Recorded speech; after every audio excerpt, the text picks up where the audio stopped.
ሰላም ዩቱብ ዛሬም በአዲስ ቪዲዮ ከች ብያለሁ። በዛሬው ቪዲዮአችን የምንመለከተው የእንግሊዝ ፕሪሚየር ሊግ የጌም ዊክ 7 ፋንታሲ ፕሪሚየር ሊጋችን ቲማችን አብረን እንሰራለን ማለት ነው። እንዲሁም ደግሞ በጣም አሪፍ ጨዋታዎች በዚህ ሳምንት ይደረጋሉ።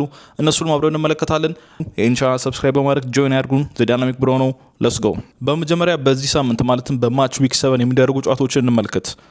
ቱሞሮ ማለትም ፍራይዴይ ቦርንማውዝ ከፉላም በሚያደርጉት ጨዋታ የማች ዊክ 7 ፕሪሚየር ሊግ ይጀምራል ማለት ነው። ከዛ ሳተርዴይ ኦክቶበር 4 ሊድስ ዩናይትድ ከስፐርስ በሚያደርጉት ጨዋታ ይጀምራል። ከዛ አርሰናል በጣም አሪፍ ጉዞ እያደረገ የሚገኘው አርሰናል ከዌስትሃም ይጫወታል ማለት ነው። ይሄ ደርቢ ጨዋታ ነው።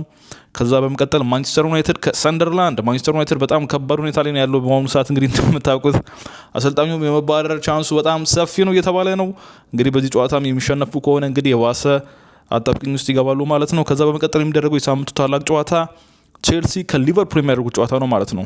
ከዛ በመቀጠል ስንመለከት ሰንደይ ኦክቶበር 5 አስቶን ቪላ ከበርንሌይ፣ ኤቨርተን ከክሪስታል ፓላስ፣ ኒውካስል ከኖቲንጋም ፎረስት፣ ወልቭስ ከብራይተን እንዲሁም ደግሞ በመጨረሻም ብሬንፎርድ ከማንቸስተር ሲቲ ይጫወታሉ ማለት ነው። ስለዚህ ይህ ሳምንት የማች ዊክ 7 የእንግሊዝ ፕሪሚየር ሊግ ጨዋታዎች ይህን ይመስላሉ ማለት ነው። ስለዚህ በቀጥታ ወደ ፈንታሲ ነው የምናምረው ማለት ነው። ለትስ ጎ።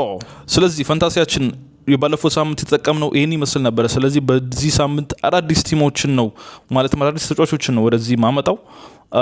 ከግብ ጠባቂ እንጀምራለን። ግብ ጠባቂ ራያና ዶናሩማን ኪፕ ነው ማድረጋቸው በዚህ ሳምንት። ነገር ግን በተከላካይ ላይ ያሉትን ተጫዋቾች ብዙዎቹን እቀይራቸዋለሁ። ከዋልከር ጀምራለሁ። ዋልከርን አልፈልጉም፣ ስለዛ ሪሙቭ አረጓለሁ። እንዲሁም ቨርጅል ሪሙቭ አረጓለሁ፣ ቨርጅልን ማለት ነው። ጋብሪኤልን በዚህ ሳምንት አጠራጣሪ የሚሆን ይመስለኛል፣ እሱንም ሪሙቭ አረጓለሁ። ግቫርዲዮልንም ሪሙቭ አረጓለሁ። ከዛ በመቀጠል ትሪፐርንም ሪሙቭ አረጓለሁ ማለት ነው። ሪሙቭ አረጓለሁ። ከዛ መሀል ላይ ኤንዞ፣ ብሩኖ ፈርናንዴዝ፣ ኤዜ፣ ሙቤሞ፣ ዣቪ፣ ሲመንስ ነበር የነበሩኝ። ብሩኖ ፈርናንዴዝን በዚህ ሳምንት ከሰንደርላንድ ነው ማንቸስተር የሚጫወተው፣ እሱን አስቀምጠዋለሁ። ኤንዞ ፈርናንዴዝን ከሊቨርፑል እሱን አስወጠዋለሁ። ኤዜ አርሰናል በዚህ ሳምንት አስቀምጠዋለሁ። ሙቤሞ ከማንቸስተር ዩናይትድ እሱንም ሪሙቭ አረጓለሁ። ዣቪ ሲመንስን ሪሙቭ አረጓለሁ። በጣም ቲሙን በጣም ነው እንግዲህ የቀያየርኩት የምገኘው በዚህ ሰዓት ማለት ነው። ከዛ ሙኒዝ እሱንም ሪሙቭ አረጓለሁ። ሪቻርልሰንን አስቀምጠዋለሁ። ቤቶን ሪሙቭ አረጓለሁ ማለት ነው። ስለዚህ ከዲፌንድ እንጨምሩ ማለትም ከዲፌንስ ተጫዋቾች እንጀምራለን ማለት ነው። ለዚህ ሰሌክት ሪፕሌስመንት እንለውና በተከላካይ ላይ የሚገባ ማንን ከርኪዥ አለ። ቲምበር በዚህ ሳምንት ጁሊያን ቲምበርን አረጓለሁ። ከዛ የማል ተከላካይ ሰሌክት ሪፕሌስመንት ወደታችን እንሄዳለን። የምፈልገው ተጫዋች አለ አንድ በርን ከኒውካስል አለ። አሪፍ ነው ብዬ አስባለሁ። በርን በዚህ ሳምንት አስገባዋለሁ። ሌላ ዲፌንደር አሁንም ሰሌክት ሪፕሌስመንት ትሉትና ሌላ ዲፌንደር እስኪ ወደታችን እንሄዳለን። ሌሎች ቲሞች በጣም እንግዲህ 20 ቲም ነው ያለው በእንግሊዝ ፕሪሚየር ሊግ። ስለዚህ ከነሱ ውስጥ ነው መምረጥ የምትችሉት ማለት ነው። ስለዚህ በደንብ ወደታች ሄዳችሁ ኤክስፕሎር እያደረጋችሁ ብዙ ተጫዋቾችን ማካተት አሪፍ ነው ብዬ አስባለሁ። የቼልሲ ተጫዋች አለ እዚህ ጋር፣ የአስቶን ቪላ ካሽ ዲኜ ከአስቶን ቪላ፣ ኮንሳ ከአስቶን ቪላ አለ። የብሬንፎርድ ተጫዋቾች አሉ፣ ደንክ ከብራይተን። ስለዚህ እስኪ ወደታችን እንሄዳለን። ቆይ ሌላ ተጫዋች የማንቸስተር ተጫዋቾችም እዚህ ጋር ይገኛሉ። ወልቭስ ቆይ እዚህ ጋር አንድ ያየው ተጫዋች አለ። ኤቨርተን ማይከል ሊንኮ አለ። ዴሊትን እስኪል አስገባው በዚህ ሳምንት ዲፌንደር ላይ ማንቸስተር ከሰንደርላንድ ነው። ስለዚህ አሪፍ ጨዋታ ማንቸስተር አሪፍ ቻንስ ይኖራል ብዬ አስባለሁ። ዴሊትን አረኩት ዲፌንደር ላይ። አሁንም ሌላ ተጫዋች አርሴናል 3 ተጫዋች ከአንድ ቲም ከ3 ተጫዋች በላይ ማስገባት አትችሉም። ስለዛ ኦልሞስት የአርሴናል ተጫዋቾቹን ጨርሻለሁ። በተከላካይ ላይ ጉስቶ አለ ከቼልሲ፣ መከሊንኮ፣ ስፐርስ ቫንደርቨን አረኩት ስፐርስ። ከዛ አንድ ተከላካይ እንጨምር በዚህ በኩል ዊንግ ላይ ያለ ተከላካይ ነው የምንጨምረው። ቻሎባ ላይ ገባ ይችላል ይላል። ኮሊንስ አለ፣ ሚቸል ኦብራይን፣ ሚቸልን ከክሪስታል ፓላስ አረኩት እስኪ። ከዛ መሀል ላይ አሁን አርሴናል ኤዜ፣ ጁሊያን ቲምበርን፣ ራያን መርጬ 3 ተጫዋች ኦልሬዲ ሞልተዋል ማለት ነው። ከአርሴናል ኦልሬዲ ተጫዋቾቹ ሞልተዋል። ስለዚህ አማካይ ላይ ሌሎች ተጫዋቾችን ነው በደንብ ኤክስፕሎር አድርጌ መመልከት አለብኝ ማለት ነው። ቼልሲ ከሊቨርፑል ስለሚጫወቱ አሪፍ ጨዋታ ይሆናል ብዬ አስባለሁ። ጎርደን አለኝ፣ ጎርደንን አስገብቸዋለሁ። ኒውካስልም 2 ተጫዋች ኦልሬዲ መርጫለሁ ማለት። ስለዚህ አንድ ተጫዋች ብቻ ነው የሚቀረኝ ከኒውካስል መጨመር ከፈለኩ። ስለዚህ ብሩኖ ፈርናንዴዝ በዚህ ሳምንት ኤንዞን አልጠቀምም ብያለሁ። በኤንዞ ፋንታ ሌላ ተጫዋች ነው የምፈልገው ማለት ነው። መሬኖ ኦኬ አርሴናል ኦልሬዲ ጨርሻለሁ። ስለዛ መጠንቀቅ አለብኝ ማለት ነው። አርሴናል ኦልሬዲ ስለጨረስኩ ራይንደርስ አለ ከሲቲ ከብሬንፎርድ ነው የሚጫወቱት። ራይንደርስን በዚህ ሳምንት አስገባሁት እስኪ።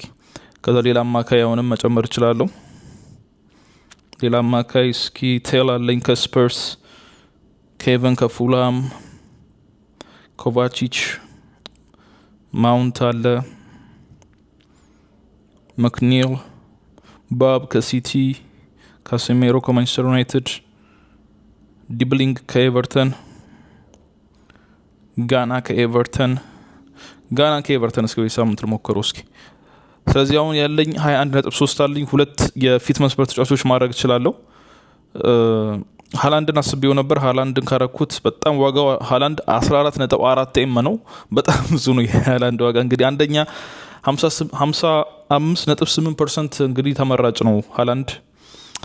አይዝክም አለ በ10.6 አይዝክ አምና ሹር አይዝክን ልቶ ቼልሲ ከሊቨርፑል ነው ደግሞ በዚህ ሳምንት። ስለዚህ መጠንቀቅ አለብኝ ማለት ነው ቼልሲ ከሊቨርፑል ስለሆነ በዚህ ሳምንት። ሌላ ብራይተን እስኪ ዌልቤክን በዚህ ሳምንት ላርገው ከቮልቭስ ነው ብራይተን። ስለዚህ ዌልቤክን አረኩት። እንዲሁም ሌላ ስንት አለኝ አሁን ያለኝ 15 ነው። ስለዚህ አይዝክን ለሞክረው እንደ በዚህ ሳምንት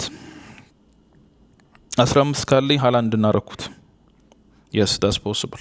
ስለዚህ እዚህ ሳምንት እንግዲህ ራያ ዶናሩማ ጎልኪፐር ላይ ያሉ፣ ከዛ ጁላን ቲምበር፣ በርን፣ ዴሊት፣ ቫንደርቨን ኤንድ ሚቼል ዲፌንስ ላይ፣ ከዛ መሀል ላይ ራይንደርስ፣ ብሩኖ ፈርናንዴስ፣ ኤሴ፣ ጎርደን፣ ጋና በጣም ሞር ወደፊት የሚሄድ ቲም ሰራሁት። በጣም አጥቂ በጣም አብዝቻለሁ መሀል ላይ ራሱ።